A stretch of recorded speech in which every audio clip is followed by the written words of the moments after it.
TVC news ಬಿಟ್ಗೆ ಸ್ವಾಗತ. ನಾನು ಸ್ವಾಗತ. ಮೊದಲಿಗೆ ಹೆಡ್ಲೈನ್ಸ್. ಡಿಕೆಶಿ ಸಂಪುಟಕ್ಕೆ ಮೊದಲ ಶಾಕ್. ಬೆಂಗಳೂರು ಖಾತೆ ಸಿಗದಕ್ಕೆ ಅಸಮಾಧಾನ. ಸಚಿವ ಸ್ಥಾನಕ್ಕೆ ಹಿರಿಯ ನಾಯಕ ರಾಮಲಿಂಗಾರೆಡ್ಡಿ ದಿಢೀರ್ ರಾಜೀನಾಮೆ. ಖಾತೆ ಹಂಚಿಕೆ ಅಸಮಾಧಾನ. ರಾಮಲಿಂಗಾರೆಡ್ಡಿ ಮನವೊಲಿಕೆಗೆ ಮುಂದಾದ ಮುಖ್ಯಮಂತ್ರಿ. ಸಿಎಂ ಡಿಕೆಶಿಯಿಂದ ಡ್ಯಾಮೇಜ್ ಕಂಟ್ರೋಲ್ ಕಸರತ್ತು.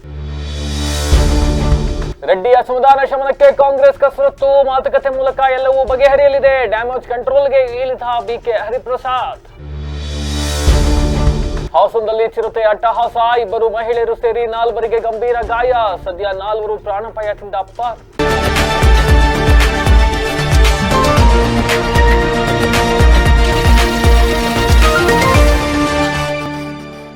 ವಾರ್ತೆಗಳ ವಿವರ. ಡಿಕೆ ಶಿವಕುಮಾರ್ ಮುಖ್ಯಮಂತ್ರಿಯಾಗಿ ಅಧಿಕಾರ ಸ್ವೀಕಾರ ಮಾಡಿ ಸಂಪುಟ ಸಚಿವರಿಗೆ ಖಾತೆ ಹಂಚಿಕೆ ಮಾಡಿದ ಬೆನ್ನಲ್ಲೇ ಮೊದಲ ವಿಕೆಟ್ ಪತನವಾಗಿದೆ. ಬೆಂಗಳೂರು ಅಭಿವೃದ್ಧಿ ಖಾತೆ ಸಿಗಲಿಲ್ಲ ಎಂಬ ಕಾರಣಕ್ಕೆ ತೀವ್ರ ಅಸಮಾಧಾನಗೊಂಡಿರುವ ರಾಮಲಿಂಗಾರೆಡ್ಡಿ ಅವರು ಇಂದು ಬೆಳಿಗ್ಗೆ ಸಚಿವ ಸ್ಥಾನಕ್ಕೆ ರಾಜೀನಾಮೆಯನ್ನ ಘೋಷಣೆ ಮಾಡಿದ್ದಾರೆ. ಬೆಂಗಳೂರಿನ ಕೋರಮಂಗಲದ ಕಚೇರಿಯಲ್ಲಿ ಮಹತ್ವದ ಪತ್ರಿಕಾಗೋಷ್ಠಿ ನಡೆಸಿದ ರಾಮಲಿಂಗಾರೆಡ್ಡಿ ರಾಜೀನಾಮೆಯ ಹಿಂದಿನ ಅಸಲಿ ಕಾರಣಗಳನ್ನು ಮುಕ್ತವಾಗಿ ಬಿಚ್ಚಿಟ್ಟಿದ್ದಾರೆ. ಜಲಸಂಪನ್ಮೂಲ ಇಲಾಖೆ ನೀಡಿದ್ದಕ್ಕೆ ಬೇಸರ ಎಂಬ ಒಂದೇ ಕಾರಣಕ್ಕೆ ರಾಜೀನಾಮೆ ನೀಡುತ್ತಿಲ್ಲ. ಈಗಿನ ಮುಖ್ಯಮಂತ್ರಿಗಳು ಹಿಂದೆ ಅವರಾಗಿಯೇ ಬೆಂಗಳೂರು ನಗರಾಭಿವೃದ್ಧಿ ಖಾತೆ ಕೊಡುವ ಬಗ್ಗೆ ಭರವಸೆ ನೀಡಿದರು. ಆದರೆ ಅದರಂತೆ ನಡೆದುಕೊಂಡಿಲ್ಲ. ಈ ವಿಚಾರ ಜನರಿಗೆ ತಿಳಿಯಬೇಕು ಎಂದು ಹೇಳಿದರು. ರಾಜೀನಾಮೆ ನೀಡಿದರೂ ಕಾಂಗ್ರೆಸ್ ಶಾಸಕನಾಗಿಯೇ ಮುಂದುವರಿಯುತ್ತೇನೆ, ಪಕ್ಷ ಬಿಡುವ ಪ್ರಶ್ನೆಯೇ ಇಲ್ಲ ಎಂದ ಹಿರಿಯ ನಾಯಕ, ಯಾರ ಬಳಿಯೂ ಎಂದಿಗೂ ಮಂತ್ರಿ ಸ್ಥಾನಕ್ಕಾಗಿ ಭಿಕ್ಷೆ ಬೇಡಿಲ್ಲ, ಯಾರ ಮೇಲೂ ಕೋಪವಿಲ್ಲ, ಕಾಂಗ್ರೆಸ್ನಲ್ಲೇ ಇರ್ತೇನೆ ಎಂದಿದ್ದಾರೆ. ನನಗೆ ಮುಖ್ಯಮಂತ್ರಿ ಡಿಕೆ ಶಿವಕುಮಾರ್ ಅವರ ಮೇಲಾಗಲಿ ಅಥವಾ ಸಿದ್ದರಾಮಯ್ಯ ಅವರ ಮೇಲಾಗಲಿ ಯಾವುದೇ ವೈಯಕ್ತಿಕ ಕೋಪವಿಲ್ಲ. ನಾನು ಯಾವ ಕಾರಣಕ್ಕಾಗಿ ರಾಜೀನಾಮೆ ನೀಡಿದ್ದೇನೆ ಎಂಬ ಸತ್ಯ ಜನರಿಗೆ ಗೊತ್ತಾಗಬೇಕಷ್ಟೇ. ನಾನು ಕಳೆದ 53 ವರ್ಷಗಳಿಂದ ಕಾಂಗ್ರೆಸ್ ಪಕ್ಷದಲ್ಲಿ ಒಬ್ಬ ನಿಷ್ಠಾವಂತ ಕಾರ್ಯಕರ್ತನಾಗಿ ಕೆಲಸ ಮಾಡುತ್ತಿದ್ದೇನೆ. ಪಕ್ಷ ನನಗೆ ಸಾಕಷ್ಟು ಅವಕಾಶಗಳನ್ನು ಮಾಡಿಕೊಟ್ಟಿದೆ. ನಾನು ಸಚಿವ ಸ್ಥಾನಕ್ಕೆ ರಾಜೀನಾಮೆ ನೀಡಿದ್ದೇನೆ ಹೊರತು ಕಾಂಗ್ರೆಸ್ ಪಕ್ಷಕ್ಕಲ್ಲ. ನನ್ನ ಜೀವನದಲ್ಲಿ ಎಂದಿಗೂ ಕಾಂಗ್ರೆಸ್ಗೆ ರಾಜೀನಾಮೆ ನೀಡಿಲ್ಲ, ಮುಂದೆಯೂ ನೀಡುವುದಿಲ್ಲ ಎಂದು ರಾಮಲಿಂಗಾರೆಡ್ಡಿ ನುಡಿದರು. ಸುರೇಶ್ ಫೋನ್ ಮಾಡಿದೆ, ಅವರು ಜೊತೆ ಕಾನೂನು ಅಂತ ಇದ್ರು, ಯಾಕಿಲ್ಲ ಇತ್ತು ಅಂತ ಹೇಳಿದೆ. ಡಿಟಿಸಿದ ಬೇರೆ ಬೇರೆ ಕಾನೂನಿಂದ ಇದು ಬದಲಾವಣೆ ಆಗೋದು ಅಂತ ಹೇಳಿದ್ರು.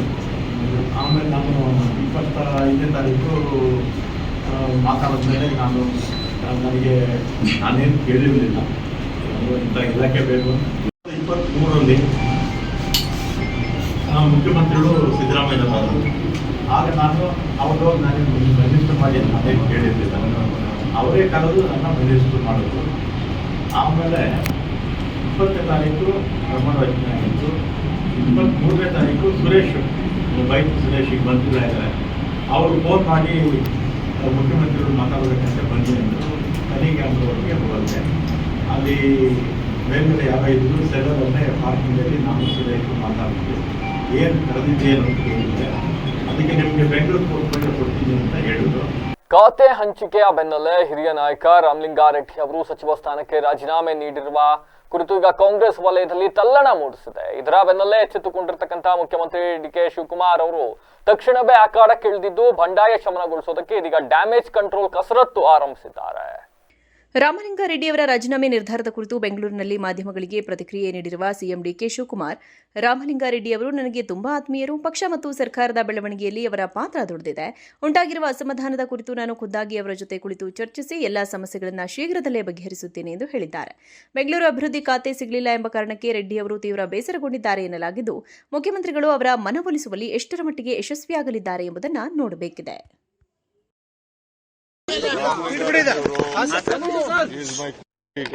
ಸೀನಿಯರ್ ಲೀಡರ್ ಅವರು ಪಾಪ ಹಳ್ಳಿಲೆಲ್ಲ ಹೋಗಿ ನಾನು ಕೆಲಸ ಮಾಡೋಕ್ಕಾಗಲ್ಲ, ಬೇರೆ ಯಾವ್ದಾದ್ರು ಒಂದು ಕೊಡಿ ಅನ್ನೋದು ಒಂದು ಅವ್ರ ಅಭಿಲಾಷೆ ಇದೆ.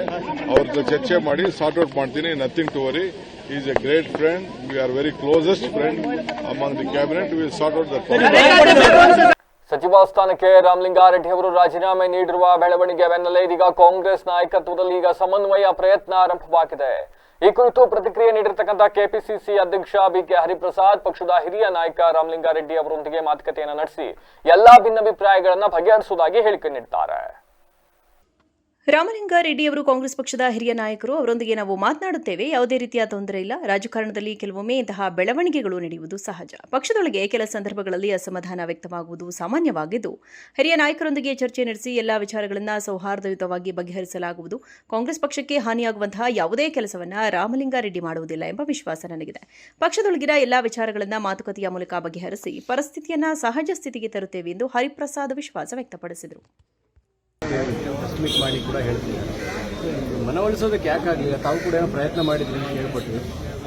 ರಾಮಲಿಂಗಾರೆಡ್ಡಿ ಅವರು ಕಾಂಗ್ರೆಸ್ ಪಕ್ಷದ ಹಿರಿಯ ನಾಯಕರಿದ್ದಾರೆ, ಮಾತಾಡ್ತೀವಿ, ಅವ್ರ ಜೊತೆ ಮಾತಾಡಿ ಸಾಕಿದ್ದಾವೆ. ತೊಂದರೆ ಎರಡೇ ದಿನಕ್ಕೆ ಈ ಥರ ಡಿಸಿಷನ್ ಅವ್ರು ಯಾಕೆ ಕೆಲವು ಸಂದರ್ಭದಲ್ಲಿ ಆಗುತ್ತೆ. ಈ ಸೀನಿಯರ್ ಮೋಸ್ಟ್ ಕಾಂಗ್ರೆಸ್ ಮನುಷ್ಯ ಇರೋದ್ರಿಂದ ಅವ್ರ ಚರ್ಚೆ ಮಾಡಿ ನಾವು ಮಾತಾಡ್ತೀವಿ. ಹೈಕಮಾಂಡ್ ನಾಯಕರು ಬರ್ತಾ ಇರೋ ಟೈಮಲ್ಲಿ ಇದೊಂಥರ ಮುಜುಗರ ಅಲ್ವ ಸರ್? ಎಲ್ಲ ನಡೀತಾ ಇರುತ್ತೆ ರಾಜಕಾರಣದಲ್ಲಿ, ತೊಂದರೆ ಇಲ್ಲ. ಬಟ್ ಅವ್ರು ಮಾತಾಡ್ತೀವಿ, ಅವ್ರು ಆ ಥರ ಏನೂ ಮಾಡೋದಿಲ್ಲ. ಕಾಂಗ್ರೆಸ್ಗೆ ತೊಂದರೆ ಆಗುವಂಥ ಕೆಲಸ ಏನು ಮಾಡಲ್ಲ, ನಾವು ಮಾತಾಡ್ತೀವಿ. ಇವರು ಸಿಎಂ ಅವ್ರ ಜವಾಬ್ದಾರಿ ಇತ್ತಲ್ಲ, ಅದಕ್ಕೆ ನಿರ್ಧಾರ ಮಾಡದೆ ಇರೋ ಥರ ತಡೆಯೋ ಪ್ರಯತ್ನಗಳು ಮಾಡಲಿಲ್ವಾ? ಯಾಕೆ ಸರ್? ಎಲ್ಲ ಮಾತಾಡ್ತೀವಿ, ಇವತ್ತೆಲ್ಲ ಆಗಲಿ ಮುಗಿ. ಅರ್ಕಲಗೂಡು ಹಾಗೂ ಹೊಳೆನರಸೀಪುರ ತಾಲೂಕುಗಳ ಗಡಿಭಾಗದ ಕಳ್ಳಿಮುದ್ದನಹಳ್ಳಿ ಗ್ರಾಮದ ಸಮೀಪ ಚಿರತೆ ದಾಳಿಗೆ 4 ಗಾಯಗೊಂಡ ಘಟನೆ ಗ್ರಾಮಸ್ಥರಲ್ಲಿ ಆತಂಕವನ್ನ ಮೂಡಿಸಿದೆ. 2 ರೈತರು ಹಾಗೂ 2 ಮಹಿಳೆಯರು ಸೇರಿದಂತೆ ಒಟ್ಟು 4 ಅರೆಜೀವಗೊಂಡಿರ್ತಕ್ಕಂಥದ್ದು. ಸದ್ಯ ಗಾಯಾಳುಗಳನ್ನ ಹಾಸನದ ಜಿಲ್ಲಾಸ್ಪತ್ರೆಗೆ ದಾಖಲಿಸಿ ಚಿಕಿತ್ಸೆಯನ್ನು ನೀಡಲಾಗ್ತಾ ಇದೆ. ಗ್ರಾಮದ ರೈತ ನಾಗರಾಜ್ ಎಂಬುವವರ ಮೇಲೆ ಚಿರತೆ ಮೊದಲು ದಾಳಿ ನಡೆಸಿದೆ. ದಾಳಿಯ ತೀವ್ರತೆಗೆ ನಾಗರಾಜ್ ಅವರ ಮುಖವನ್ನು ಕಚ್ಚಿ ಎಳೆದೊಯ್ಯಲು ಚಿರತೆ ಯತ್ನಿಸಿದೆ.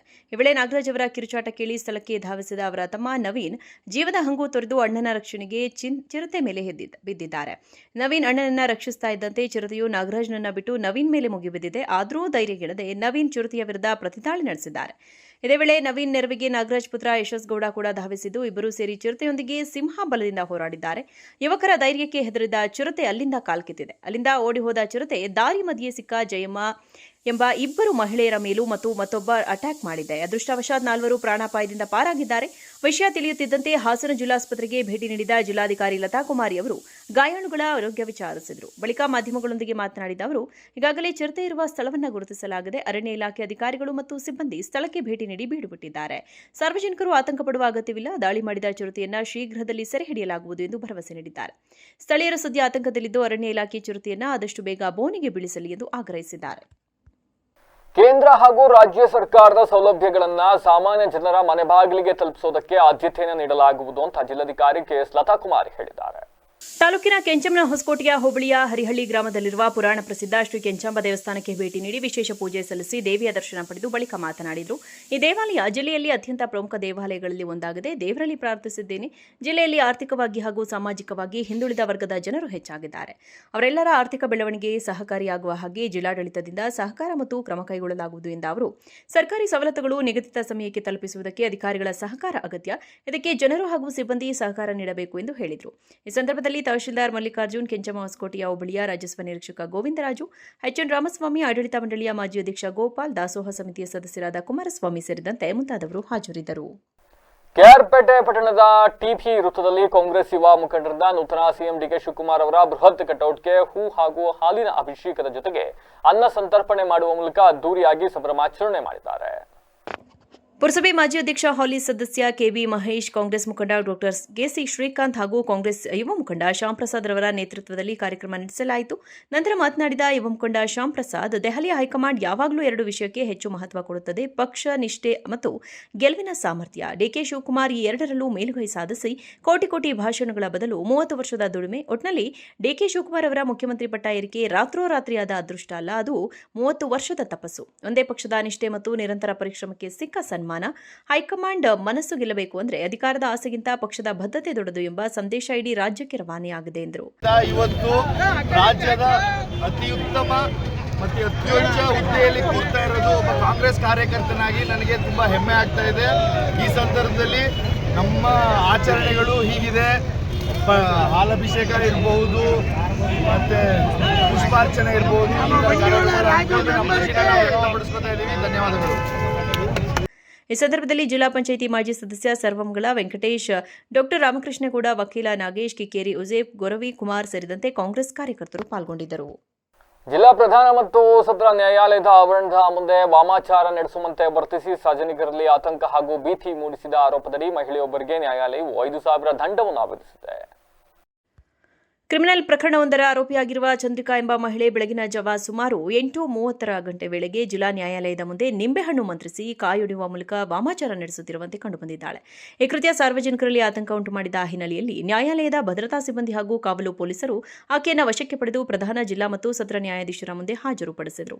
ಪ್ರಕರಣದ ವಿಚಾರಣೆ ನಡೆಸಿದ ಪ್ರಧಾನ ಜಿಲ್ಲಾ ಮತ್ತು ಸತ್ರ ನ್ಯಾಯಾಧೀಶೆ ಹೇಮಾವತಿ ಅವರು ಮಹಿಳೆಯನ್ನ ಪ್ರಶ್ನಿಸಿದ ವೇಳೆ ತಾನು ಮನೆದೇವರ ಪೂಜೆ ಮಾಡುತ್ತಿದ್ದಾಗಿ ಹಾಗೂ ದೇವರ ಆರಾಧನೆಯ ಭಾಗವಾಗಿ ಈ ಕಾರ್ಯ ನಡೆಸಿದಾಗಿ ತಿಳಿಸಿದ್ದಾಳೆ. ಆದರೆ ನ್ಯಾಯಾಲಯದ ಆವರಣದಲ್ಲಿ ಹಾಗೂ ಸಾರ್ವಜನಿಕ ಸ್ಥಳದಲ್ಲಿ ವಾಮಾಚಾರದ ರೀತಿಯಲ್ಲಿ ವರ್ತಿಸುವ ಮೂಲಕ ಜನರಲ್ಲಿ ಭೀತಿ ಮತ್ತು ಗೊಂದಲ ಸೃಷ್ಟಿಯಾಗಿರುವುದನ್ನು ಗಂಭೀರವಾಗಿ ಪರಿಗಣಿಸಿದ ನ್ಯಾಯಾಲಯ ಇಂತಹ ಕೃತ್ಯಗಳು ಮರುಕಳಿಸದಂತೆ ಎಚ್ಚರಿಕೆ ನೀಡಿದೆ.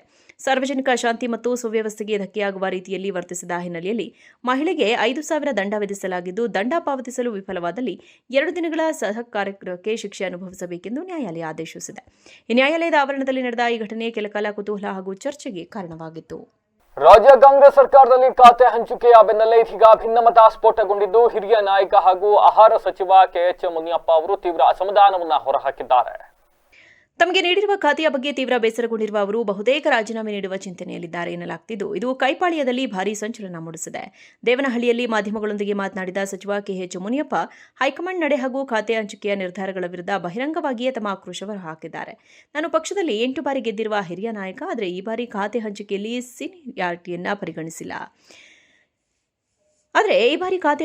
ಸೀನಿಯಾರಿಟಿಯನ್ನು ಪರಿಗಣಿಸಿಲ್ಲ. ಪ್ರೋಟೋಕಾಲ್ ಪ್ರಕಾರ ಹಿರಿತನವನ್ನು ನೋಡಿಕೊಂಡು ಖಾತೆ ಹಂಚಿಕೆಯಾಗಬೇಕಿತ್ತು, ಆದರೆ ಇಲ್ಲಿ ಸಮತೋಲನ ಕಾಯ್ದುಕೊಂಡಿಲ್ಲ ಎಂದು ಬೇಸರ ವ್ಯಕ್ತಪಡಿಸಿದರು. ನಾನು ಪಕ್ಷದಲ್ಲಿ ತಾಯಿಯ ಸ್ಥಾನದಲ್ಲಿದ್ದೇನೆ. ತಾಯಿಯಾದವಳು ಎಲ್ಲಾ ಮಕ್ಕಳನ್ನ ಒಂದೇ ರೀತಿ ನೋಡಬೇಕು, ಆದರೆ ಇಲ್ಲಿ ಖಾತೆ ಹಂಚಿಕೆ ಸರಿಯಾಗಿ ನಡೆದಿಲ್ಲ. ಇದೇ ರೀತಿ ತಾರತಮ್ಯ ಮುಂದುವರೆದರೆ ಮುಂದೆ 2028ರ ಚುನಾವಣೆಯಲ್ಲಿ ಪಕ್ಷಕ್ಕೆ ಕಷ್ಟವಾಗಲಿದೆ ಎಂದು ಎಚ್ಚರಿಕೆ ನೀಡಿದರು.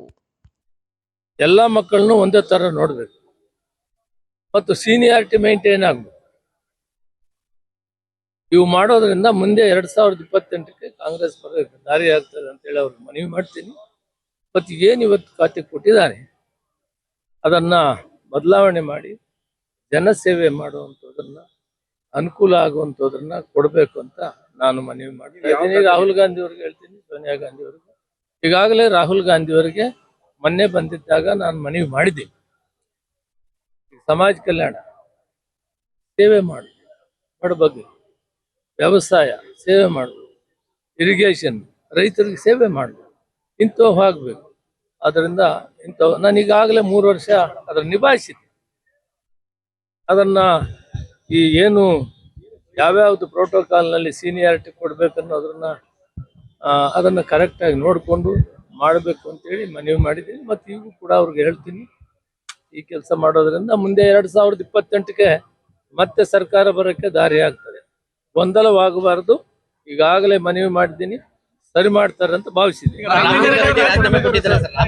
ಗ್ರಾಮೀಣ ಭಾಗದ ಜನರಿಗೆ ಶುದ್ಧ ಕುಡಿಯುವ ನೀರು ಪೂರೈಸುವುದು ತಮ್ಮ ಮೊದಲ ಆದ್ಯತೆ ಅಂತ ಗ್ರಾಮೀಣಾಭಿವೃದ್ಧಿ ಮತ್ತು ಪಂಚಾಯತ್ ರಾಜ್ ಸಚಿವ ಈಶ್ವರ್ ಖಂಡ್ರೆ ತಿಳಿಸಿದ್ದಾರೆ. ಬೆಂಗಳೂರಿನಲ್ಲಿಂದು ಎಐಸಿಸಿ ಅಧ್ಯಕ್ಷ ಮಲ್ಲಿಕಾರ್ಜುನ್ ಖರ್ಗೆ ಅವರ ಭೇಟಿಯ ಬಳಿಕ ಸುದ್ದಿಗಾರರೊಂದಿಗೆ ಮಾತನಾಡಿ, ಮುಂದಿನ 25 ವರ್ಷಗಳ ದೀರ್ಘಾವಧಿಗೆ ಭೂ ಮೇಲ್ಮೈ ನೀರು ಬಳಸಿ ಗ್ರಾಮೀಣ ಭಾಗಕ್ಕೆ ಪೂರೈಕೆ ಮಾಡುವುದು ಸರ್ಕಾರದ ಸಂಕಲ್ಪವಾಗಿದ್ದು, ಇದರ ಅನುಷ್ಠಾನಕ್ಕೆ ಪ್ರಾಮಾಣಿಕ ಪ್ರಯತ್ನ ಮಾಡುವುದಾಗಿ ತಿಳಿಸಿದರು. ಮಹಾತ್ಮ ಗಾಂಧಿಯವರು ಭಾರತದ ಆತ್ಮಹಳ್ಳಿಗಳಲ್ಲಿದೆ ಗ್ರಾಮಗಳ ಅಭಿವೃದ್ಧಿಗಾಗಿ ಮತ್ತು ಅಧಿಕಾರ ವಿಕೇಂದ್ರೀಕರಣಕ್ಕಾಗಿ ಮಾಜಿ ಪ್ರಧಾನಿ ರಾಜೀವ್ ಗಾಂಧಿ ಅವರು ಸಂವಿಧಾನಿಕ ತಿದ್ದುಪಡಿ ತಂದಿದ್ದರು. ಆ ಮಹತ್ವದ ಚಿಂತನೆಯ ಸಾಕಾರ ತಮ್ಮ ಗುರಿಯಾಗಿದೆ. ಗ್ರಾಮೀಣ ಭಾಗದ ಸ್ವಚ್ಛತೆ ಕಾಪಾಡಲು ಮತ್ತು ಹಳ್ಳಿಗಳಲ್ಲಿ ಗುಣಮಟ್ಟದ ಆಸ್ತಿಗಳ ಸೃಜನೆಗೆ ಆದ್ಯತೆ ನೀಡಿ ಕಾರ್ಯನಿರ್ವಹಿಸಲಾಗುವುದು. ನಾಳೆ ಗ್ರಾಮೀಣಾಭಿವೃದ್ಧಿ ಮತ್ತು ಪಂಚಾಯತ್ ರಾಜ್ ಇಲಾಖೆ ಅಧಿಕಾರಿಗಳೊಂದಿಗೆ ಪರಿಚಯಾತ್ಮಕ ಸಭೆ ನಡೆಸುತ್ತಿದ್ದು, ಮುಂದಿನ ಯೋಜನೆ ರೂಪಿಸಲಾಗುವುದು. ಗ್ರಾಮೀಣ ಭಾಗದಲ್ಲಿರುವ ಕೆರೆಗಳು ಮತ್ತು ಜಲಮೂಲಗಳನ್ನು ಸಂರಕ್ಷಿಸುವ ನಿಟ್ಟಿನಲ್ಲಿ ಮತ್ತು ಗ್ರಾಮೀಣ ಮೂಲಸೌಕರ್ಯ ವರ್ಧನೆಗೆ ಕ್ರಮ ವಹಿಸುವುದಾಗಿ ನೂತನ ಸಚಿವ ಈಶ್ವರ್ ಖಂಡ್ರೆ ತಿಳಿಸಿದರು. ಅದ್ರ ಬಗ್ಗೆ ಮಾಹಿತಿ ಇಲ್ಲ. ಮಾನ್ಯ ರಾಮಲಿಂಗಾರೆಡ್ಡಿ ಅವ್ರ ಜೊತೆಯಲ್ಲಿ ಮಾತನಾಡ್ತಾರೆ. ಇದೇ ನೋಡಿ, ರಾಮಲಿಂಗಾರೆಡ್ಡಿ ಸಾಹೇಬರು ಅತ್ಯಂತ ಹಿರಿಯ ನಮ್ಮ ಪಕ್ಷದ ಮುಖಂಡರಾಗಿದ್ದಾರೆ. ಸುಮಾರು 8 ಸಲ ಶಾಸಕರಾಗಿ ಆಯ್ಕೆಯಾಗಿದ್ದಾರೆ. ಬ್ಯಾಂಗ್ಳೂರಿನ ಒಂದು ಜವಾಬ್ದಾರಿಯನ್ನು ಹೊತ್ತುಕೊಂಡು ಹಿಂದೆನೂ ಉತ್ತಮವಾಗಿ ಸೇವೆಯನ್ನು ಮಾಡಿದ್ದಾರೆ. ಹೀಗಾಗಿ ಎಲ್ಲರೂ ನಮ್ಮಲ್ಲಿ ಸಮರ್ಥವಾಗಿ ನಿಭಾಯಿಸ್ತಾ ಇದ್ದಾರೆ. ಅವರು ವರಿಷ್ಠರ ಜೊತೆಯಲ್ಲಿ ಮಾತನಾಡ್ತಾರೆ ಮತ್ತು ವರಿಷ್ಠರು ಅವ್ರ ಜೊತೆಯಲ್ಲಿ ಮಾತನಾಡಿ ಅವರು ನಾಮಪತ್ರ ಹಿಂಪಡಿತಾರೆ ಅನ್ನುವಂಥ ವಿಶ್ವಾಸ ಇದೆ. ಮುಂಚೆನೇ ಅವ್ರನ್ನ ಸಮಾಧಾನ ಮಾಡಬೇಕಾಗಿತ್ತಲ್ವಾ? ಸಿಎಂ ಆಗಲಿ ಹಿರಿಯರಾಗಲಿ ಎಲ್ಲ ಮಾತಾಡಬೇಕಿತ್ತಲ್ಲ. ಎಲ್ಲ ನಮ್ಮ ಪಕ್ಷದ ಆಂತರಿಕ ವಿಷಯಗಳಿದ್ದಾವೆ. ನಮ್ಮ ಪಕ್ಷದ ವರಿಷ್ಠರು ಇದನ್ನು ಸರಿಪಡಿಸ್ತಾರೆ. ವರಿಷ್ಠರು ಬರ್ತಾ ಇದ್ದಾರೆ, ರಾಹುಲ್ ಗಾಂಧಿ ಖರ್ಗೆ ಅವರೆಲ್ಲ ರಾಜ್ಯದಲ್ಲಿ ಬಂದಿದ್ದಾರೆ, ಆ ಟೈಮಲ್ಲೇ ರಾಜೀನಾಮೆ ಕೊಟ್ಟಿದ್ದಾರೆ. ನಿಮಗೂ ಒಂಥರ ಹೈಕಮಾಂಡ್ ಅವರು. ಈಗ ಮತ್ತೊಮ್ಮೆ ಹೆಡ್ಲೈನ್ಸ್. ಡಿಕೆಶಿ ಸಂಪುಟಕ್ಕೆ ಮೊದಲ ಶಾಕ್. ಬೆಂಗಳೂರು ಖಾತೆ ಸಿಗದಕ್ಕೆ ಅಸಮಾಧಾನ. ಸಚಿವ ಸ್ಥಾನಕ್ಕೆ ಹಿರಿಯ ನಾಯಕ ರಾಮಲಿಂಗಾರೆಡ್ಡಿ ದಿಢೀರ್ ರಾಜೀನಾಮೆ. ಖಾತೆ ಹಂಚಿಕೆ ಅಸಮಾಧಾನ. ರಾಮಲಿಂಗಾರೆಡ್ಡಿ ಮನವೊಲಿಕೆಗೆ ಮುಂದಾದ ಮುಖ್ಯಮಂತ್ರಿ. ಸಿಎಂ ಡಿಕೆಶಿಯಿಂದ ಡ್ಯಾಮೇಜ್ ಕಂಟ್ರೋಲ್ ಕಸರತ್ತು. ರೆಡ್ಡಿ ಅಸಮಾಧಾನ ಶಮನಕ್ಕೆ ಕಾಂಗ್ರೆಸ್ ಕಸರತ್ತು. ಮಾತುಕತೆ ಮೂಲಕ ಎಲ್ಲವೂ ಬಗೆಹರಿಯಲಿದೆ. ಡ್ಯಾಮೇಜ್ ಕಂಟ್ರೋಲ್ಗೆ ಇಳಿದ ಬಿಕೆ ಹರಿಪ್ರಸಾದ್. ಹಾಸನದಲ್ಲಿ ಚಿರತೆ ಅಟ್ಟಹಾಸ. 2 ಮಹಿಳೆಯರು ಸೇರಿ 4 ಗಂಭೀರ ಗಾಯ. ಸದ್ಯ 4 ಪ್ರಾಣಾಪಾಯ ತಿಂದ ಪಾರು. ಇದಾಗಿ ಸುತ್ತಿನ ವಿಶೇಷ. ನಿರಂತರ ಸುದ್ದಿಗಾಗಿ ನೋಡ್ತಾರೆ ವಿವಿಸಿ ಟಿವಿ. ಸತ್ಯದ ಕಡೆ ನಮನ.